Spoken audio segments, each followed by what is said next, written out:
As a contractor, have you ever experienced getting towards the end of the job and seeing that your revenue and your cash in has run out, but your actual costs have continued to be accrued? And have you ever lost money on a project and really would like to know how to never have that happen again? Hi, I'm Vicki Suter with Suter Business Builders, and today we're going to talk all about how do you actually get control over the bottom line of your projects while they are in process by doing cost to completes. And today I'm interviewing my client, Aaron Gordon with AGC. And we're going to talk, I've got some questions that I'm going to ask him, but Aaron is going to actually walk you through how he approaches doing cost to complete on projects in his business. He's going to talk about what are some of the challenges he had to overcome as he started doing that in his company, and what he's done to teach and train his team to be able to do that effectively as well. So enjoy today's interview with Aaron, and we're going to jump in.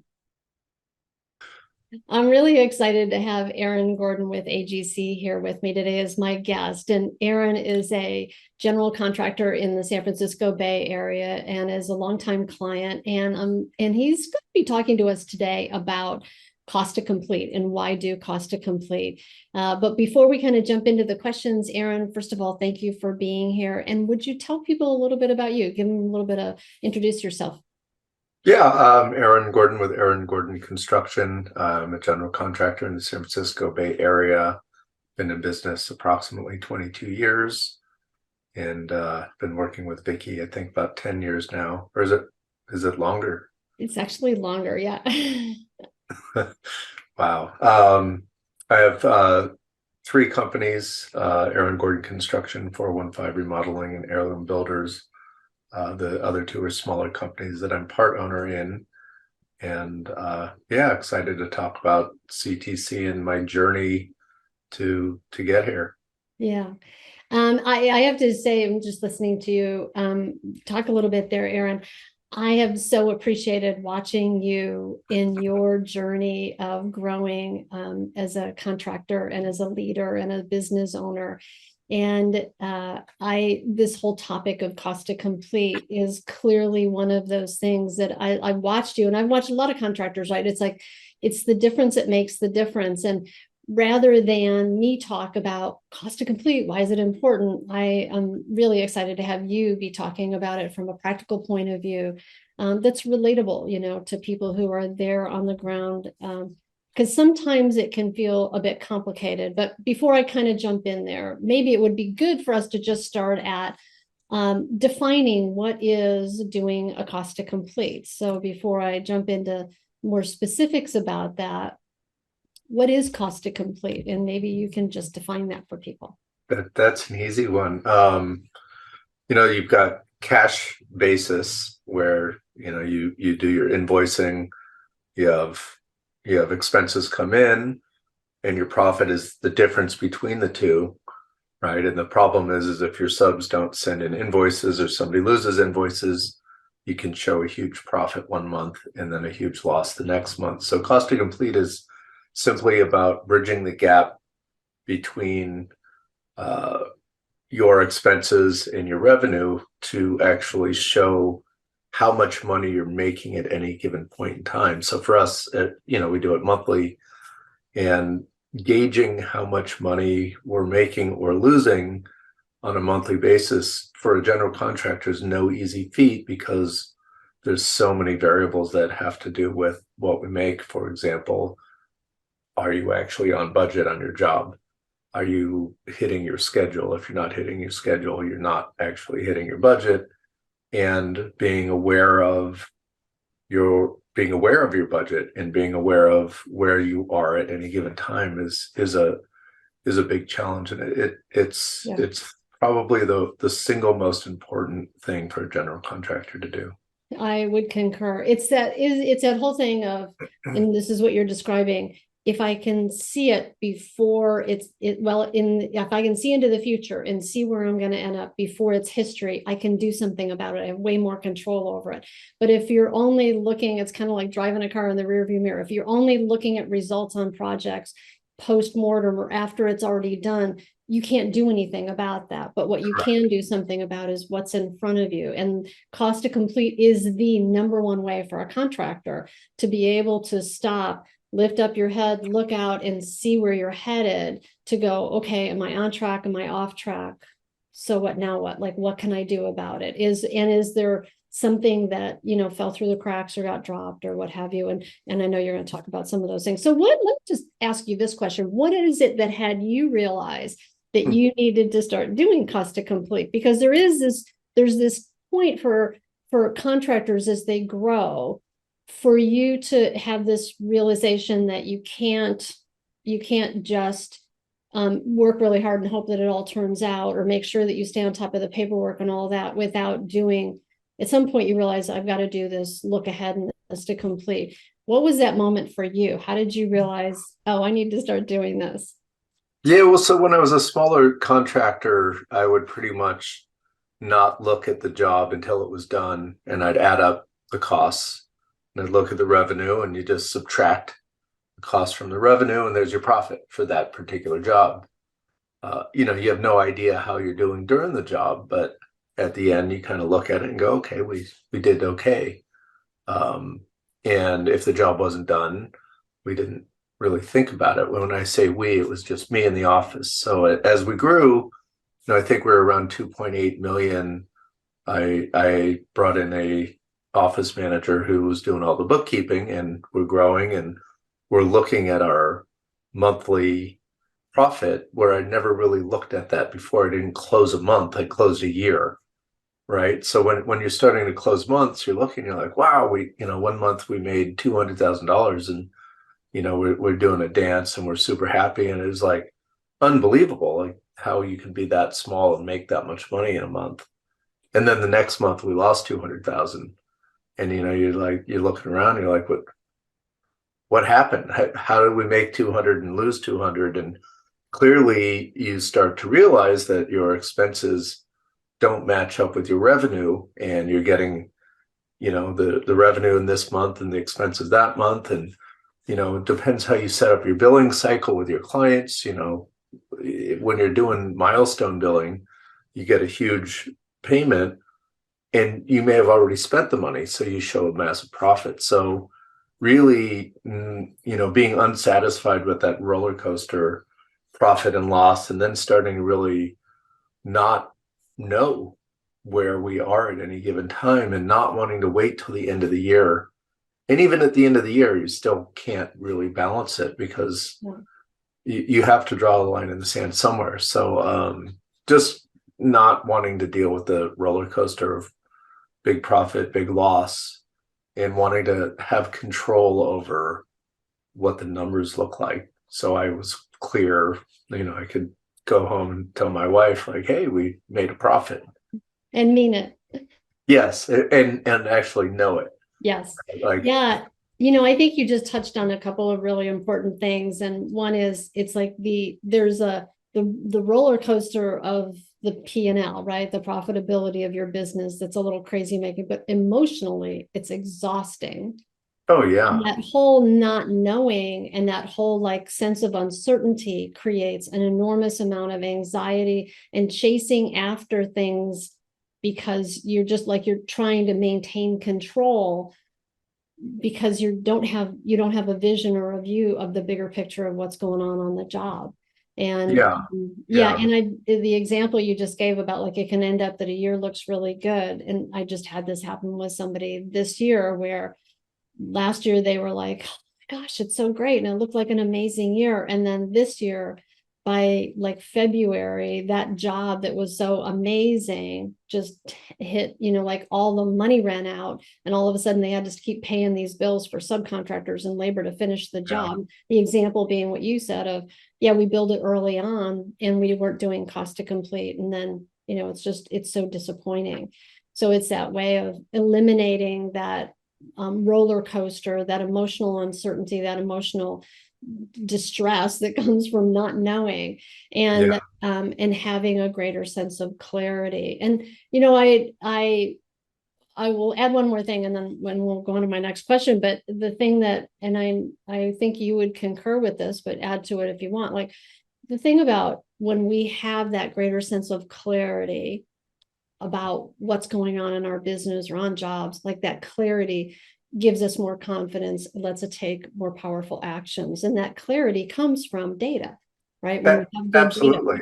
Yeah, absolutely. And when you're selling work and you're confident and you know that you can produce work and you have the right budget and you can do it well, it gives you the confidence to sell the next job for Yeah. sure. Yeah. A lot of times people think that struggle in sales has to do with that, people don't want what they have, or their price, people say their prices are too high, or so on and so forth. But the truth is, people sniff out our uncertainty. And there's that hesitancy that people have with engaging with us when they see that we are not confident and we're not grounded and clear. So it's a mental thing that can really help in every area of your business by just having that clarity. Yeah. Yeah. So let's talk about cost to complete. I know that you're going to share your screen, you're going to walk through some pieces here, but before you do that, can you just talk about what are the elements of doing cost to complete? Sort of give us what your approach is and what your thinking is about it. And then if you would share your screen, let's look at a sample of cost to complete and kind of give people, I'm not trying to do a training here, right? But like give people an overview of like, what are the big elements to think about that you want to make sure to have included in it? Yeah. So, I mean, essentially, it starts with proper cost coding. So if you don't have your cost coding down, if you don't have all of those systems in place, you can't do a CTC. And if your team is not cost coding properly, you can't do a real CTC, or you can, but the outcome's not gonna net the result you're looking for. So, the first thing we did before we did a CTC or ever thought about it was get our cost coding in place. And it comes from ownership. You got to really be diligent. You got to have a budget in place, and you got to have your cost coding down. And when you say cost coding, just to be clear, you're talking about job costing. Yeah. Job costing, okay. Correct. So, we started job costing and requiring everybody to cost code long before we really used the data to our advantage, just because we knew we have to get used to this. We have to get everybody on the same page and everybody cost coding their time and their materials and subs correctly. So, having a good budget to start with and then having accurate cost coding is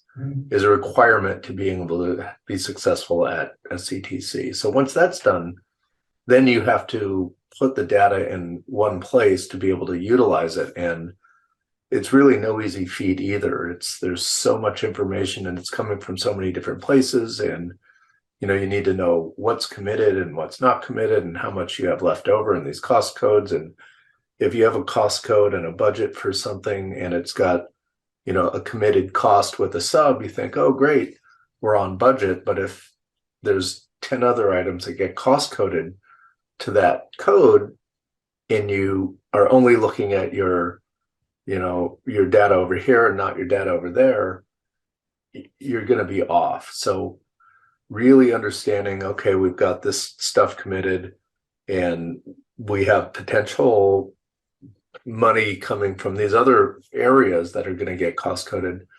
And I'm kind of getting into the weeds here, but it's really critical that you're on top of where the costs are, where they're going, and when they get coded, to be able to look at them and say, okay, these were cost coded wrong. Let's move them to the right cost code so we can then put our CTC together. And when we first started doing this,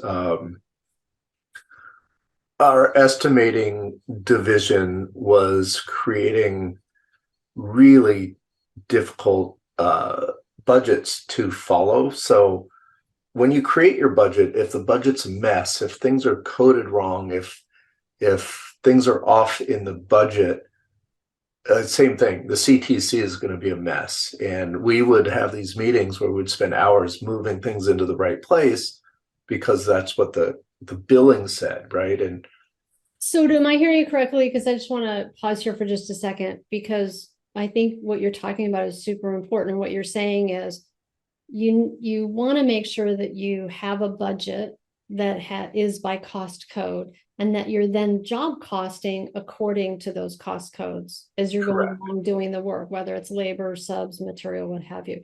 And I think that what you're making is a really good point, which is there's not a there's an alignment between how it's estimated and how that job flows in terms of work, in terms of those cost codes, that they are ones that the field can actually track their time at.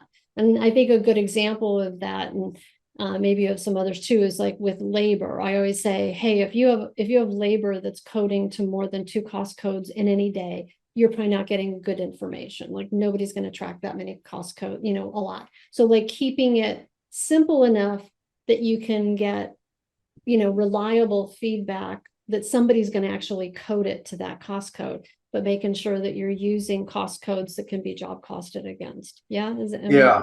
Yeah. And, to dive more into cost codes quickly, you could just call everything carpentry, but at the end of the job, when you're looking at carpentry, you're like, wow, we really went over budget in carpentry. Was it framing? Was it finish? Was it windows? Was it this? Was it that? So we break it down into lots of subcategories, and we've worked hard to train our guys to code their time properly. It's not a perfect science. Yeah. Most of our guys do it on Monday morning, and they do it from memory, which drives me bonkers. But at the end of the day, you're trying to get the best information you can. But yeah, that's got to happen for you to be able to utilize the information in a meaningful way. Yeah. Okay, good. Thanks. Yeah. So do you want to share your screen? You want to walk through? Yeah. Yeah. Go ahead and share my screen here. So this is a spreadsheet that we've created. So we use Sage 100, which doesn't want to make your screen just a little bit bigger, because I'm just looking and it's a little bit. All right, how's that? No, if you could on your bottom right hand, yep, just a little bit bigger. Even bigger? There you go. All right, so this is a CTC report. This is a program that we hired somebody to build, and essentially it goes into our software, our front of house software, Sage, grabs all the information, pulls it into a spreadsheet, and then we crunch the numbers from here. And all of our cost codes are on the left, and actually every cost is on the left. When it comes down to materials, you can see in this area here, we've got every cost, discount, builder supply, and Baronio, and you can look at these and quickly realize like, we've got a Baronio, and electrical clearly is in the wrong spot. So that this is one way to kind of look at all the data and see if somebody entered something wrong or somebody cost coded it wrong. And that helps you get clarity on whether things are put in the right spot. Then you've just got your simple data, right? You've got your budget change orders, and then your total revised budget. So you can look at it and say, originally we had X, we had these change orders, now here's our budget. Then you've got the subcontractor section. And I won't go into everything, but it's showing you, what you've got. And we even wanted to find out like what open payables we have. So a project manager can open this up and go, okay, we still owe this sub X. How much do I owe them? It's right here. Then we have the allowances, and in theory, an allowance should not affect the cost to complete of a job because it's a small time and materials contract inside of the bigger project. So one of the things I think that contractors do regularly, which really throws things off, is uses anything that's an allowance to affect the bottom line. So you don't have a budget for it, but you have costs, and it actually affects your bottom line. So anything that's an allowance is not calculated into the cost to complete here. Then you have your non-contracted costs and your committed costs. So it's taking everything that's committed and everything that's not committed. For example, if you have a carpenter that did a bunch of electrical work for some reason, and you've got committed costs with an electrician, you need to know that those are going to add up and you're going to be over budget. If a carpenter did something that wasn't really planned on, then we have our balance remaining. And then we have all the calculations that really show what the cost to complete is. So what we input, and we try to keep it really simple, is we look at our duration. If there's a 2-week duration and we've completed 1 week, then we're 50% complete. So we do our duration, and on all of the duration-based costs like site protection and project management and site super time, all of that stuff, expendables and debris removal, we simply just do a percentage of complete. And then we walk through each one of the cost codes. Miscellaneous framing, it says that, if you look at our numbers, we can see how much cost has come in, what our budget is. Then we kind of say to the site super and the PM, are we at 50 or 60 or 70% complete as the report is showing? And based on the dollars, no, I think we're outperforming or we're underperforming. So we go through all of those. In a lot of cases, if something's subcontracted, sheetrock, for example, in theory, you're going to be on budget if you estimate it properly. If not, if you say, oh, I know we've got, some damage that's coming down the pike, I think we're going to spend $2,000 or $3,000 more than what we're projected, then we'll show that as a negative couple of $1,000s. So it's a lot of it comes down to gut check. And at the end of the day, we look at our over under. In this case, our over under, we're under 25,600 on this project.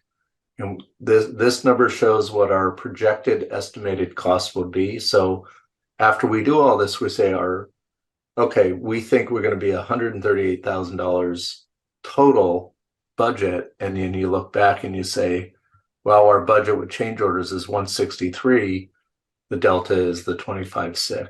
So it becomes relatively simple if the data is correct. And this all assumes that you have control of the job and your schedule is tight, and that you actually are hitting your schedule and your milestones and paying attention to your over and unders.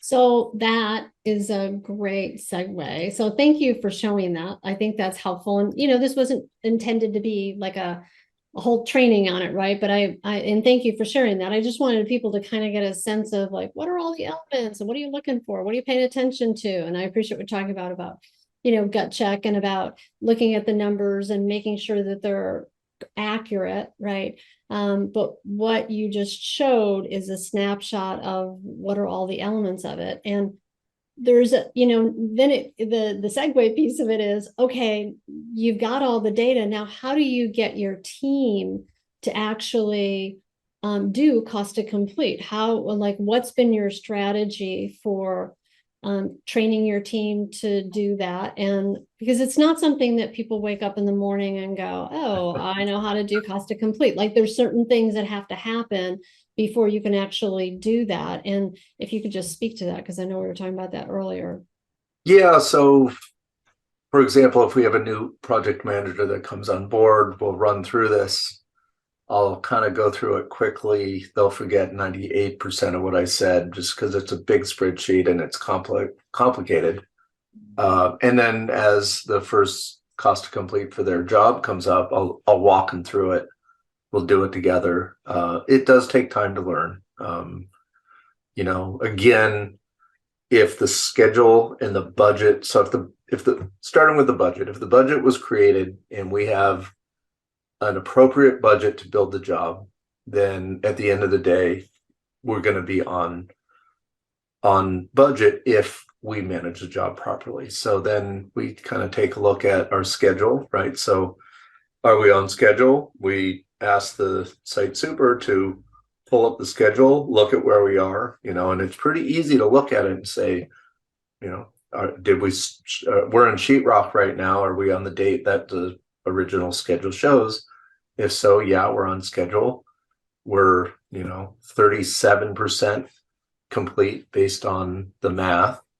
And then we start plugging those numbers in and then start talking about, all right, we have this much for finished carpentry. Where are we with finished carpentry? Oh, we haven't started finished carpentry, 0% complete on budget. If we're finished with framing and we say, okay, we came in under, we're 97% complete on framing, you plug that in, this spreadsheet looks at the budget and it looks at the cost that came in, and it does a simple calculation, right? So that's the beauty of the Excel. It does a calculation that says if you're 97% complete and you've only spent 67% of your budget, here's where you're going to end up. Or vice versa. Or vice versa. Yeah. Yes. Yeah. So, in terms of training your team, what would you say? Well, yeah. So what would you say are two of the most important things, or what, like, I'm going to start that over again, Aaron. And by the way, just a reminder to look at the camera. Yeah, when you're talking. So what are the, when you started training your team to do cost to complete, when it wasn't just you doing it, what are some of the hurdles that you had to overcome? Like, what are a couple of the things that you realized you needed to be doing to help people really grasp it and take ownership of it? Because it's a process, right? It's like you said, the first time you explain it to them, they forget 99% of what you told them. It's a process. And I think it's just important for people to understand that this didn't just happen because you figured it out, right? Like, you figured it out. You had some pain you had to deal with, like I'm tired of the roller coaster, right? Then you had to figure out, all right, what's a way that I can create cost to complete? What are the key elements? You started doing job costing. Like, you worked through figuring that out step by step.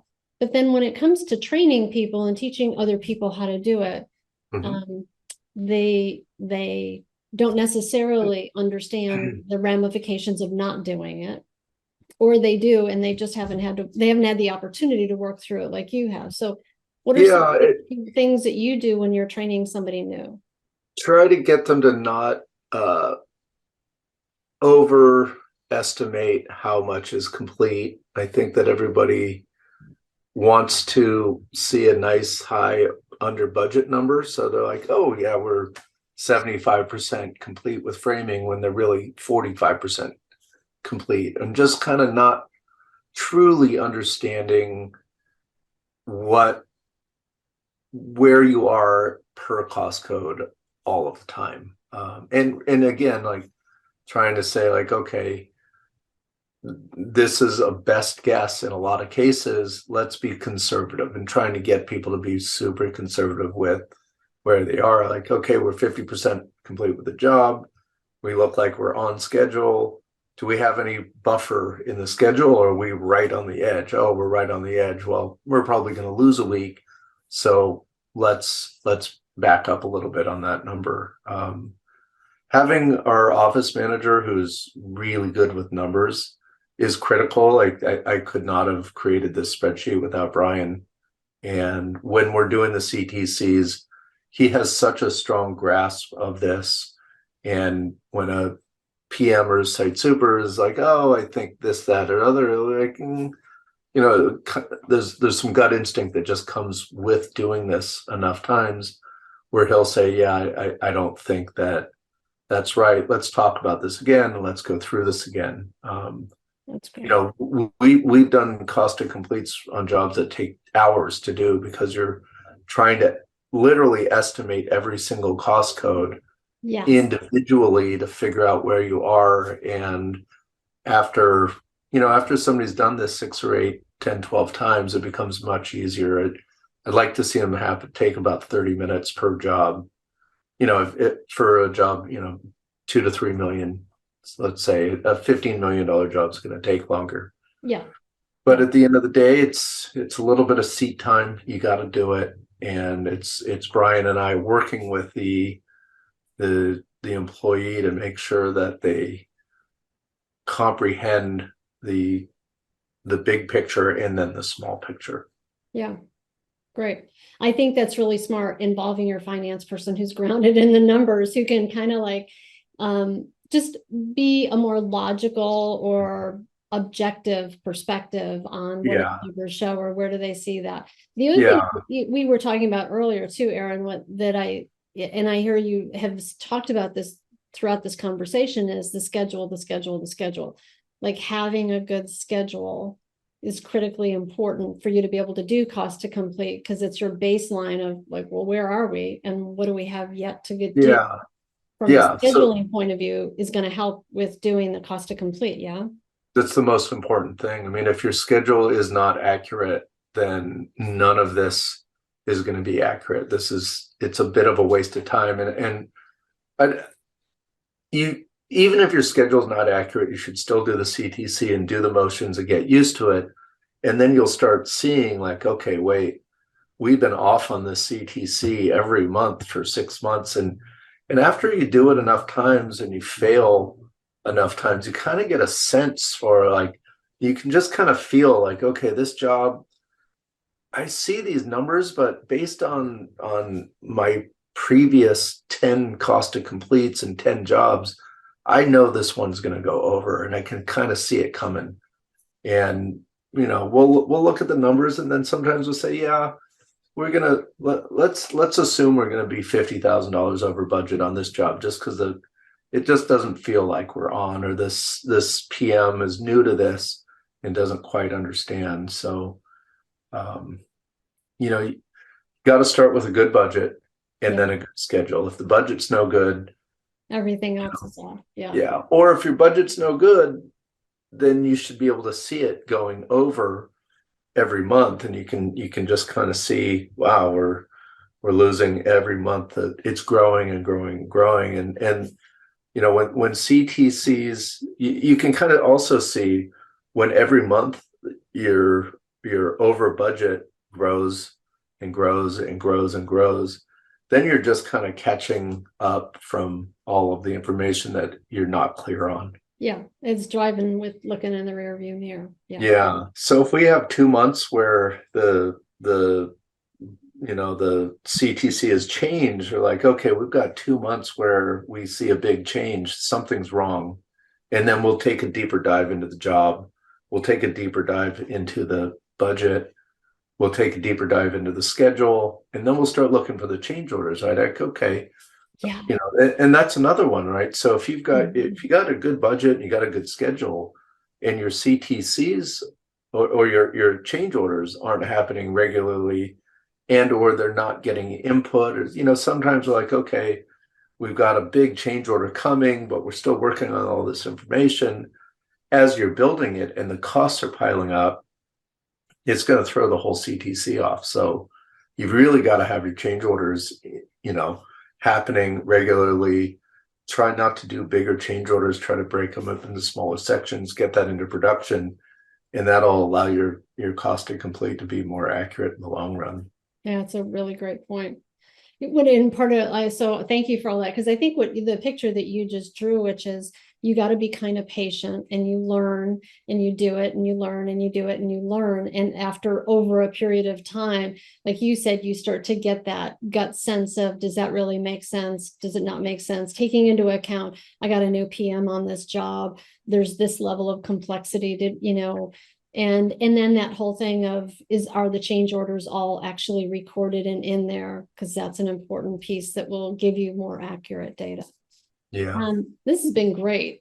So my final question to you, for those people, contractors who are listening, who are watching, if you were to give them like just one small step forward from here, like what's the recommendation that you would have about a way to start to move towards doing cost to complete? What's your advice? Well, it depends where they are, right? If you're not cost coding, then start cost coding. If you don't have good scheduling, get good at scheduling, right? Those are two critical things to be able to even begin doing a cost to complete. So, it's garbage in, garbage out. So work on the basics. Make sure that you've got your cost codes. Make sure that your change order process is solid, right? Like it can't tell you how many times you see change orders happening and it doesn't get put into the computer, or change orders or get missed, or somebody doesn't get it signed, and the whole change order process is a whole different ball game to get. Maybe that'll be our next interview. Yeah, Just about yeah. change orders. Yeah. The change order is a whole science of making sure it gets done properly and tracked. So those are the things that are necessary to be able to do a real cost to complete and be successful and actually come out with a number that is useful. And we are very accurate with our CTCs these days. We can see things coming, and it allows us to make really smart decisions about how we manage the job. If we're under budget by a good margin, there's something that's a gray area with a client, we're going to say, okay, we've got some budget, we're going to give it to you, and you kind of look like a hero. But if you're way under or way over budget and things aren't looking good, then you've got to start drawing a line in the sand with clients, and you got to start really change ordering for stuff, and you got to start letting them know, like, hey, we're really tight on our budget here. We need to start making decisions that affect all of us to keep this budget under control. And if you can see it coming, you can have those conversations with your client early. Early.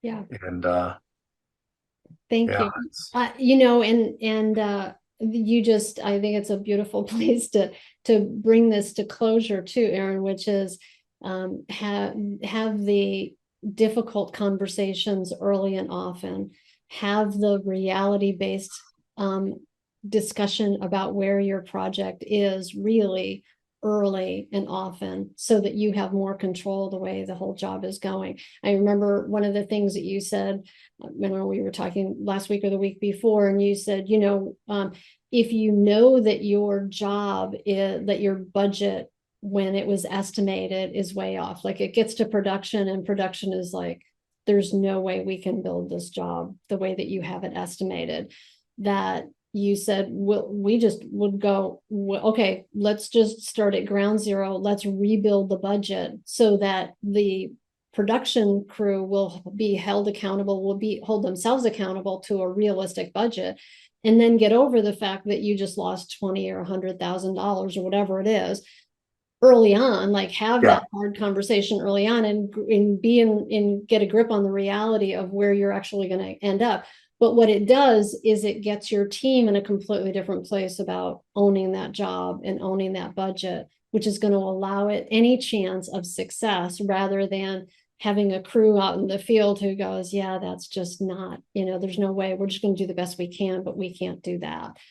Yeah, I mean, it's going to cost a lot less to own the overage now and give your team a goal that's achievable, because once you start looking at your budget and you realize the budget's out the window and that you're way over, then you're just in fight or flight mode, and it's like, let's just get this job done, and you're not really making smart decisions. So if you can say, like, let's take our loss now, let's give the team real numbers, then they've got something real to build with, and then they can actually switch their focus to, this is what we've got, and let's stay on this track and stay on that path, because people like to hit their budgets. Guys like to hit their schedules. We all want to do that, but if you're set up for failure, it's a lose-lose situation. Yeah, I was just going to say, morally, from a morale perspective, it can really make a difference in how a project goes. It can make a difference in terms of how that communication with the customer goes. It can make a difference in terms of, just overall as an organization, how it can impact your culture. by being willing to have those, to be in a situation where you set people up to be able to win. And doing cost to complete, as much as sometimes that's hard, right? What it does is it surfaces a conversation early on called, okay, is there something we can do about this? We missed it in the bid, or, maybe capturing a change order that didn't get captured. Or we get to win, and how do we keep that money? Like, it lets us be in a different conversation early on rather than, way down the road. So Yeah, if you're saying to the client early, hey, we've got a very tight budget, we're going to have to change order for everything, and we're going to be diligent. We don't want a change order, but we're in a position where if you make a change, it's going to have an effect. Is a very different conversation than, we're in a good place, and when something happens, you can throw money at a problem, make it go away very quickly, and that actually keeps the whole job on schedule and keeps you moving forward. Sometimes just saying, look, this thing's going to cost me 10 grand. It's going to keep the job moving forward. It's not worth having a conversation with the client. The plans weren't clear. Our estimate on this thing is a gray area. Let's not stop the job and fight over something that's going to cause a lot of pain with the client, and it's going to potentially impact the relationship. You just push through it. You always let them know and move forward and keep the job running. Yeah. And that's easier to do when you have good numbers to start with, right? Like, everybody makes mistakes once in a while, but yeah, if you're always chasing after those dollars in terms of trying to, preserve profitability, it becomes very difficult. It does. Yeah. Aaron, this has been awesome. Thank you. You're welcome. I really appreciate you taking your time and sharing your experience and expertise. I think it's so great for people to be able to hear from you as a successful contractor who's been doing this for a lot of years and has a lot of experience about when it doesn't work and when it does work and how to make that shift. And so thank you for sharing with people that they could take away from this, how to do this differently for themselves as you go forward. So thanks. You're welcome. I hope you enjoyed today's episode of The Profit Builder in my interview with Aaron. And if you're interested in learning more about how to increase the profitability of your contracting business, I encourage you to check out my book, The Profit Bleed: How Managing Margin Can Save Your Contracting Business. And in it, I talk about a lot of the things that Aaron talked about today, as well as it provides you a lot of tools and resources that you can actually download for free that will help you in terms of managing and growing your contracting business. Thanks again for being here today, and I look forward to seeing you next time on The Profit Builder.